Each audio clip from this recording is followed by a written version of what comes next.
Piştî şerê di navbera PKK û Artêşa Tirk de otobüsên Kurdan li bajarên Tirkiyeyê rastê êrişa nîjatperestên Tirk hatin. Li otogara Amedê hûn berê xwe bidin kîjan otobüsê ji ber kevirbaranê derbe xwariyê.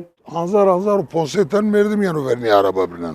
Eneteyna niye kamık arabama şuna yana yanu durum dima. Yani arabama teden uva. Ay kişoni seferi yeni. En uva ay rezima protesto keni.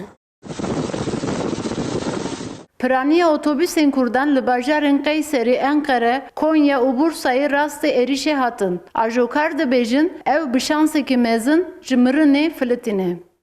Em hatin ketin nav şerefli Koçhisarê saxê rêjî sorê rê de jî kevir dan me û erebeyê batê qaşê nedine yeme giş doğê arabasî kevir kirin. Can güvenliğe me tenê en azından mesela ve halkê me em giştî cî derin û tên fakir û fikara işçînin giş vatandaş iş û gücü vaye ama vî çişta be resmen düşmanetî keva çare yani mesela. Kurdên ku bi wan otobîsan rêwîtî dikirin, carekî din vegeriyan Amedê û naxwazin êdî biçin bajarên Tirkan. حەز هەبوو بکەڤرا بوون بچفتا بوون حیا دوماچاژی بوون حیا سێ خانێمە چاپێ خانێمە شەوتانن ئانا Her sefer ten dora mera silah daveş. Kazi cardı çark veger. Can güvenliği zaten devlet lüvedere nagre. Zaten polis vatini lüvedere dini seriye de sekinandı. Polis valvede ne de sekinandın. Ev bir seriye kukanı belvede bir sekine. Şu mal lüvedere hazar ev insan tufdu polis beladaki.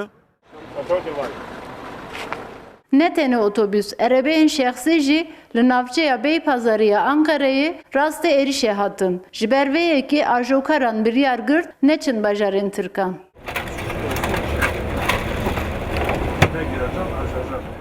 Ajokaran ji bo protestokirina êrişên nîjatperest îro kontak girtin û dibêjin ger ev êrişber devam bikin, ew ê êdî neçin bajarên Tirkiyeyê. Gönül Morkoç, Rudao, Amed.